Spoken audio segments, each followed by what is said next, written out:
The commentary community is a name ascribed to a subset of YouTube channels who specialize in making content either ridiculing or discussing drama and other people in general. There are of course commentary-based channels that don't fall under this umbrella, but this is the type of channel most commonly referred to by this name. But even among this group specifically, there are still many subcategories deeper within. There are facecam commentary channels who use camera footage of themselves while talking, oftentimes from scripts or notes, and usually in combination with relevant footage of whatever the subject matter is. And that's usually popular controversies or recent online events. There are also reaction commentary channels, which are usually recorded in a more off-the-cuff manner without scripts or notes, and done solely using either gameplay or stock footage in place of facecam footage. Typically, the subject matter of these intersects greatly with the material of the former category, but with the addition of content focused on talking about either obscure topics and people, typically to call ridicule to them, and mainstream TV shows, mostly reality shows, and usually for the same reason. The most common of these used is typically Dr. Phil. I bring this up because 2 years ago I made a video called Bad Commentary Channels, and looking back I realized how many things regarding that community have changed since then. In several ways, it's gotten a lot worse. As anyone who's been active on the internet for the past few years can see, cancel culture has become increasingly common in popular media, with situations like the James Charles drama reaching audiences larger than any in history. In fact, the term cancelled itself only just got its modern connotation in the past 2 years. I would argue that this progression is caused in part by YouTube becoming increasingly popular and corporate as time passes, which results in the commentary community and YouTubers in general having their fan bases flooded with outside audiences who are starting to find their way to the site from more mainstream forms of entertainment, or more mainstream genres on YouTube itself. The ever-growing overlap between these two audiences in particular has set the stage for drama to spread. Obviously, the commentary community isn't responsible for even a fraction of internet controversies in general, but in these certain instances, they can enable its spread. Drama that was once solely contained within YouTube itself is now having a ripple effect and traveling beyond it as the site gets a bigger and bigger foothold in popular culture, especially since the disconnect between YouTubers and Hollywood celebrities is lessening now that the two share a platform. Now this may seem like a good thing for this community since it puts topics they cover into a bigger spotlight and grows their potential audience. But consider this, YouTube as a corporation has made it very clear that this isn't the type of content they want on their website. We've watched as time and time again the media or sometimes even singular individuals have stirred up controversy that's caused advertisers to cut their ties with YouTube temporarily under the grounds of being outraged that their ads were put on harmful content, and forcing YouTube to give them lower ad prices in exchange for returning. Though in several cases it's been proven that rather than these advertisers removing ads out of a genuine fear for damage to their brand, they instead saw these instances as opportunities to exploit the situation for cheaper ad prices.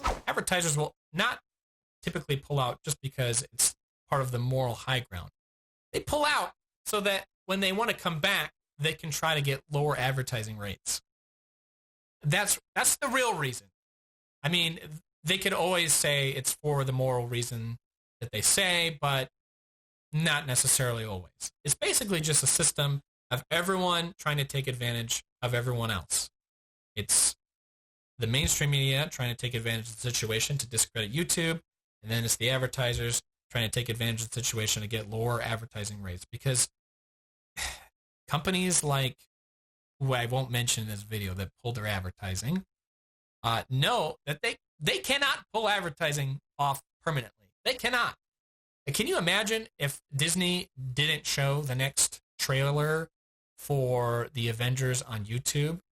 A lot of people would still watch it wherever else they put it, but still not going to create as quite the same amount of buzz. You know what I mean? These discounts and advertiser hiatuses have cost YouTube unfathomable amounts of money, and the sources of them usually boil down to a few or even one video put up by a massive creator that was used as a hit piece by the news outlet or condemned by the public as a whole. Examples of which include the 2016 PewDiePie Wall Street Journal controversy and the 2018 Logan Paul suicide forest incident, among many, many others. So as a result, YouTube started to grow very weary of potential scandals like this, and to this day is consistently making efforts to try to preemptively avoid them by regulating what content is and isn't able to grow popular in the first place. This isn't a direct response to commentary channels, but with the spotlight on them growing as YouTube assimilates new cross-platform analysis and expands its reach, a channel whose revenue relies on bringing attention to these controversies and fighting amongst one another is most definitely something that scares the YouTube execs to their cores. This can be blatantly seen when examining the guidelines updates over time, since most were in direct response to specific controversies or trends that were popular at one point. For example, prank and challenge videos are now specifically deemed non-advertiser friendly due to the fact that they encourage dangerous activity. But in addition, crackdowns on creator harassment and offensive videos in general have been getting more plentiful as time passes, even to the point where famous pieces of past content are now being retroactively taken down for violating the new stricter guidelines despite being acceptable at the time. Most famously, Filthy Frank's Vomit Cake video and iDubbbz's Leafy Content Cop. And there's even an argument to be made that the deletions of entire channels like Mumkey Jones could be attributed to direct YouTube censorship in an attempt to prevent future controversy. Though this is unconfirmed, but it wouldn't be the only time in YouTube's history that a large channel was deleted in response to specific controversy. What is evident, however, is that both as the site's guidelines tighten and the surrounding public becomes more sensitive, many popular YouTubers have purged their backlog of controversial content. I know this because I personally studied the lost content of several popular creators in my Lost Videos series, and people like MrBeast and PewDiePie, to name a few, can be seen systematically deleting their older content in fear of potential backlash they could get in this new environment. And during the writing of this script, Shane Dawson did something similar with his entire backlog.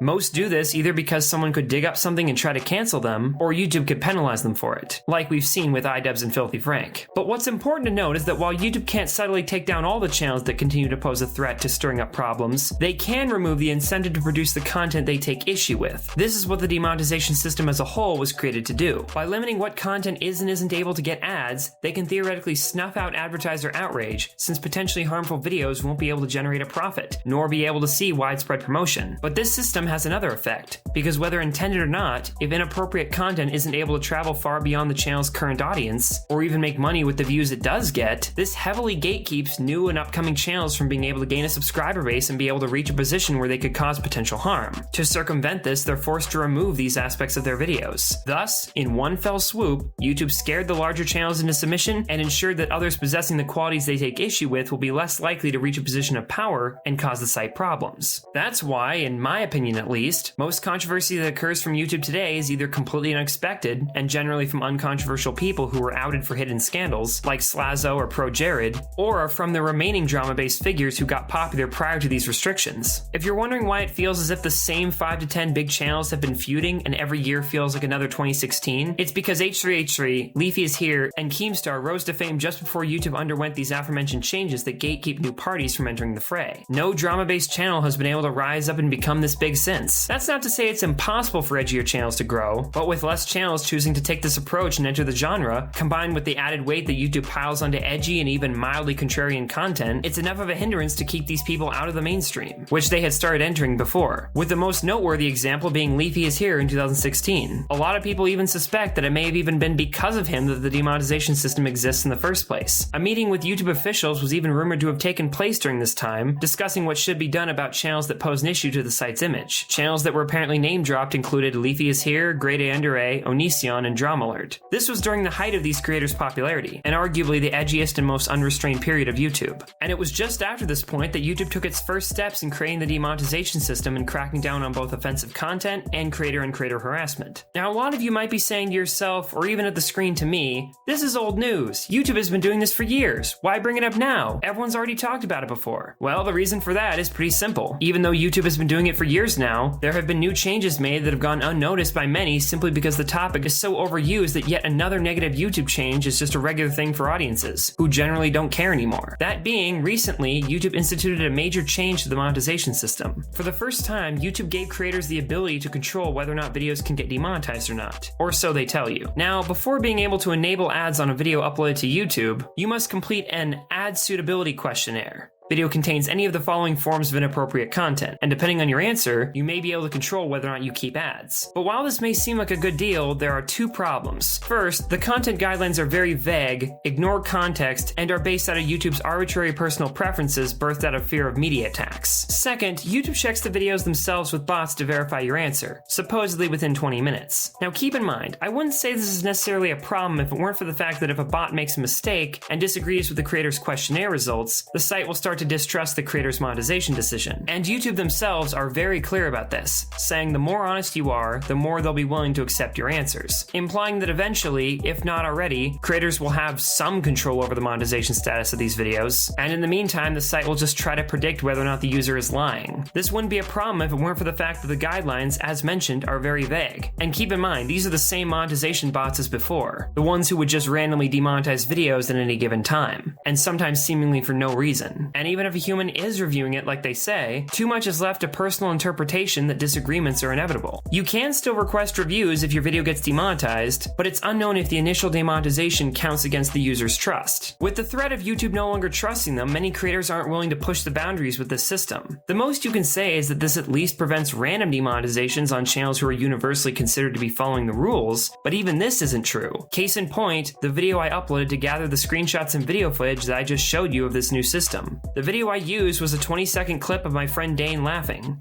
It has no swears, no offensive humor, and nothing that would even remotely constitute inappropriate. I would link it now to show you, but since I have no idea why it got hit, I don't want to show you and risk this video getting demonetized. I'll link it in the description if you want to see. The most I can say is that it's loud, I guess.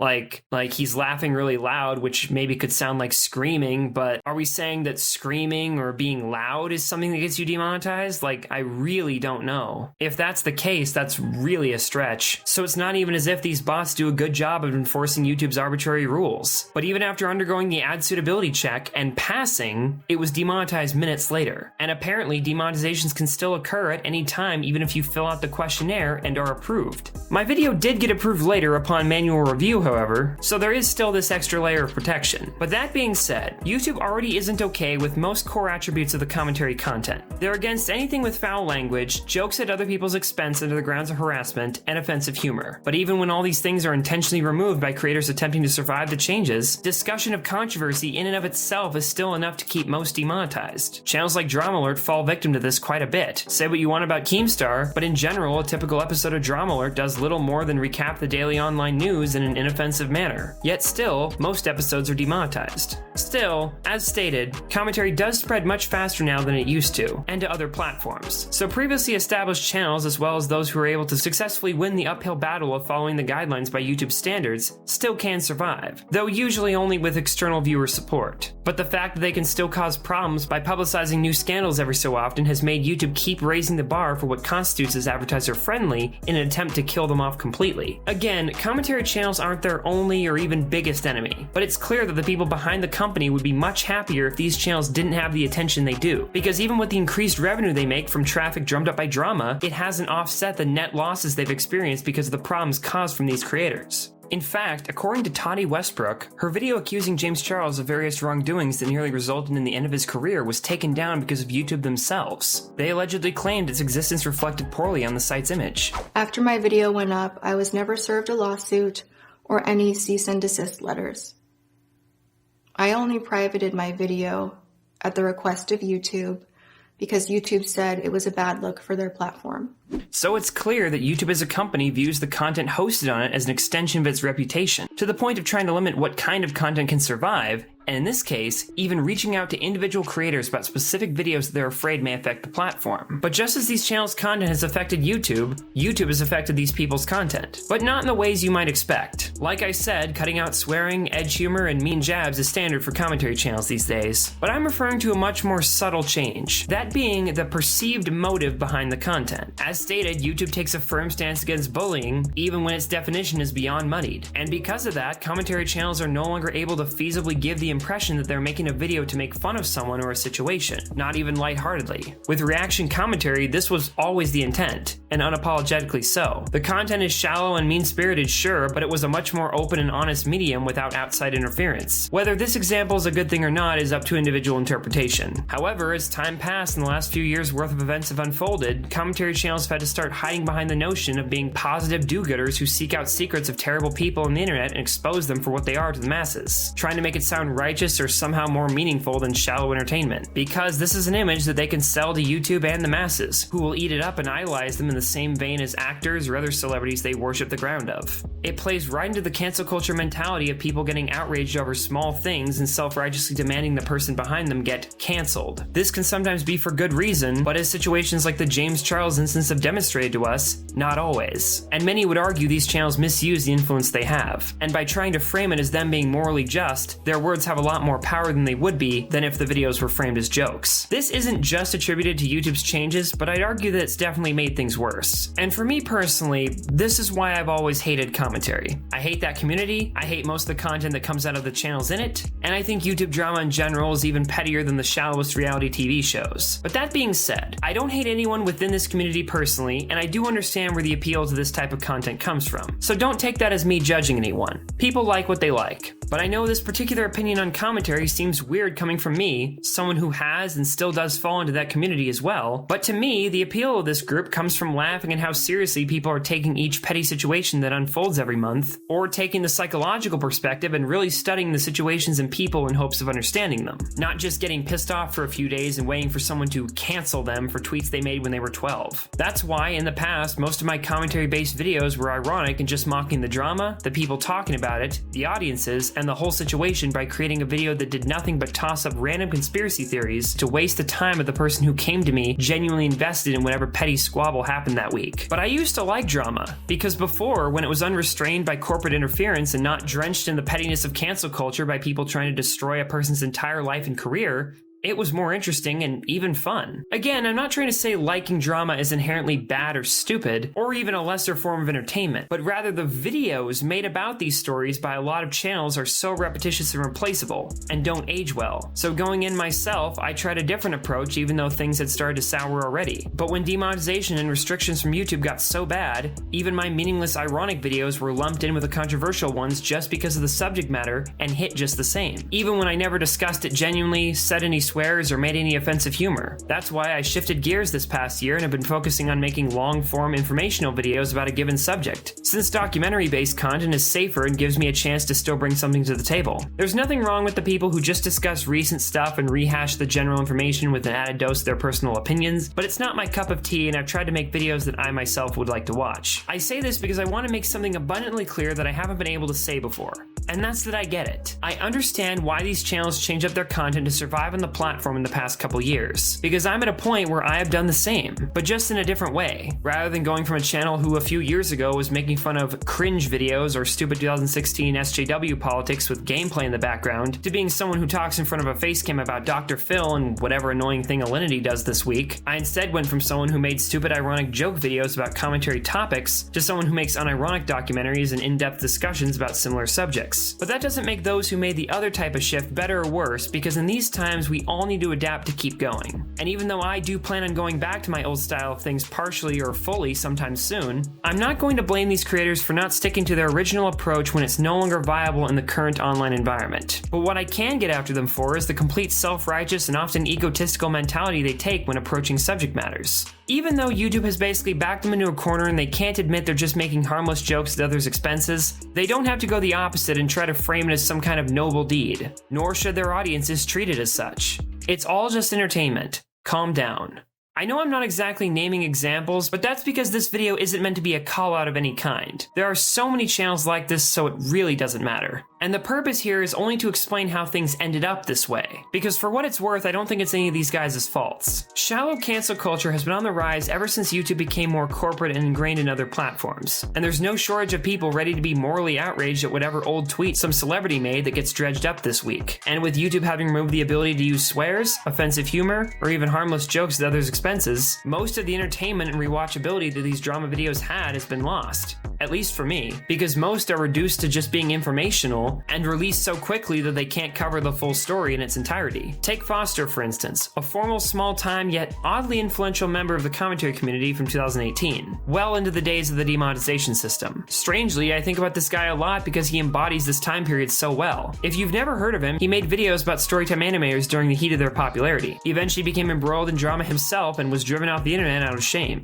But I'd be willing to bet that even if you hadn't heard his name, you probably forgot he existed. People moved on so fast, and the drama failed to stand on its own enough to be a memorable incident, even when the core videos covering it were not unpopular for the time, at least in this community. Even in examples where drama is much more mainstream, the same holds true, but on a larger scale. And this wasn't always the case. Commentary has just gotten stale in my opinion. And even though controversies have come and gone, the content made in the wake of them isn't as rewatchable as it used to be due to YouTube's interference, and with creators trying to treat the situations as moral crusades instead of comedic ventures. And in an ever-growing world of audiences worshipping cancel culture and trying to take others down out of self-righteousness, even when unjustified, I can't really blame commentary channels for embracing this mentality by saying they're actually doing good by making what they make, rather than just admitting that they're doing it just to make jabs at people. I make jabs at people too sometimes, but I never try to disguise it as being some kind of good deed. And yes, this mentality is hardly new, but it's become increasingly common because the alternative is no longer tolerated by the site. And nothing has made this more apparent than when Leafyishere returned several months ago and discussed this exact thing in his videos. That is primarily why I wanted to make the video you're watching right now. Because of my 2 videos on Leafy and the fact that they make up a quarter of my total channel views,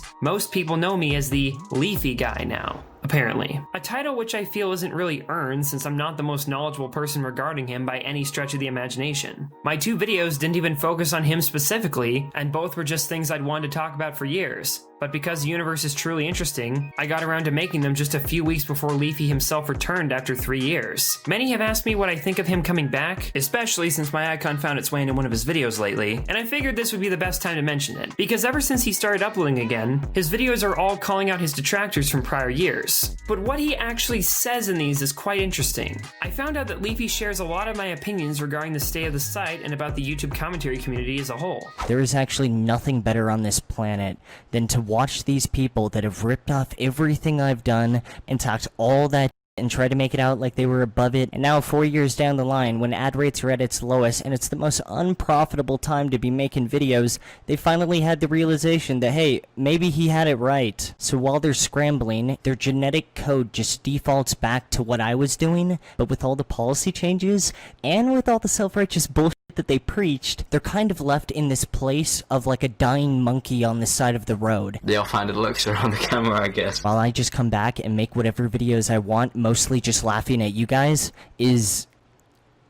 I can't even describe it. In these videos, it's very clear that Leafy has long since stopped viewing all this as a business. His content's core genre has been made completely unprofitable, as he's shown in one of his new uploads. No, it's like actually f***ing garbage. And he's burned so many bridges that genuinely it seems as if he has nothing left to lose, or even gain. Leafy is now just saying whatever he wants without holding back, and it's interesting hearing one of the site's most influential commentary figures speak in this way in contrast with the others, and directly acknowledge similar things I myself have noticed about them. I'm not gonna sit here and try to pinpoint it on anyone, but I will say this: the fact that sponsors actually got involved, and especially the fact that G Fuel actually canceled Keemstar, meanwhile you got all these like up-and-coming YouTubers trying to decide who won the battle, is actually hilarious. If you guys actually want to know who won the battle, it's people that already made money on this website. Because if there was one thing that this drama actually did prove, it's that edgy content is not a viable place to be making money, and also isn't suited for anything bigger than just a couple of YouTube channels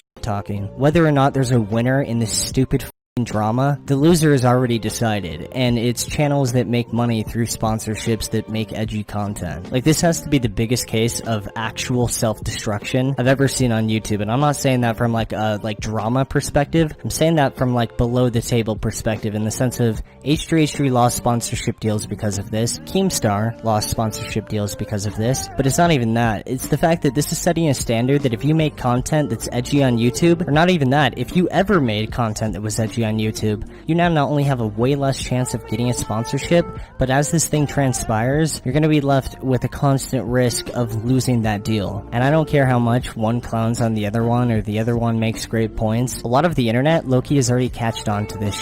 Proof is the fact that there's already tons of groups of people doing this, contacting sponsors for YouTubers that, I mean, didn't even have anything to do with this, and getting their deals removed too. And the best part about that is in the next few months, when everyone starts trying to like create this movement that, hey, we don't do that hey, we love our sponsors, don't go after them. The people that are doing it are going to keep doing it, and they're going to make it worse. Because now these people in defense mode are going to fuel them, and they're going to keep doing it for months until this entire community is rip. And this video is 100% not helping, it's actually making things worse. But the amount of self-destruction in this little like feud is hilarious. These YouTubers making it out like there's a side to pick outside of pinning it on someone have not only missed the joke entirely, but don't understand that the joke's on them. You all thought this was dry? Just you wait. We're going into a nuclear winter. Here's the moral of the story. When you got that fresh cow, and she has that fresh mommy milk,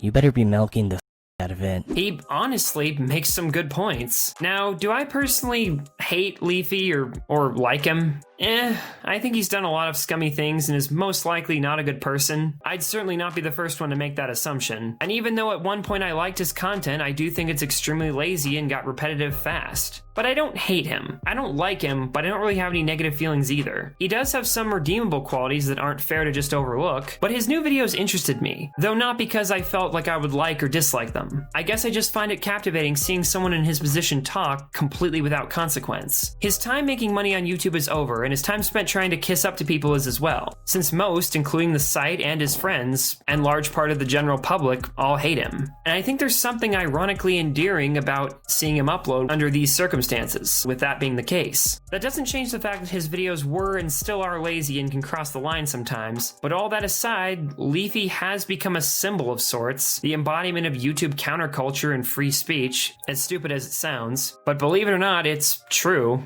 A lot of people regard him as such since they associate his channel with the nostalgia of the old online landscape. I do miss the days when channels could say or do whatever they wanted within reason and not be held back by arbitrary rules by a self-interested corporation. Obviously, though, Leafy is among those who would take things too far and did hurt people, causing YouTube to go out of its way to destroy him and those like him to protect their image, and I do understand where that comes from. But by doing so, they destroyed countless careers in the crossfire, and the site will never be the same again. But it is getting worse, even to this day. And the most ironic thing about all of this is that despite YouTube's efforts, they didn't even get rid of YouTube's cyberbullying and drama. They just made those videos dull, not less plentiful. Drama still happens, in fact much more quickly, and nothing can change that. But now the videos aren't memorable. The community has always been lazy, shallow, and annoying, but now it's bad in other ways. Videos discussing or making fun of people for entertainment are now just disguised as being for a greater cause, humor is now just made forcibly tame, and bad commentary channels are now badder commentary channels.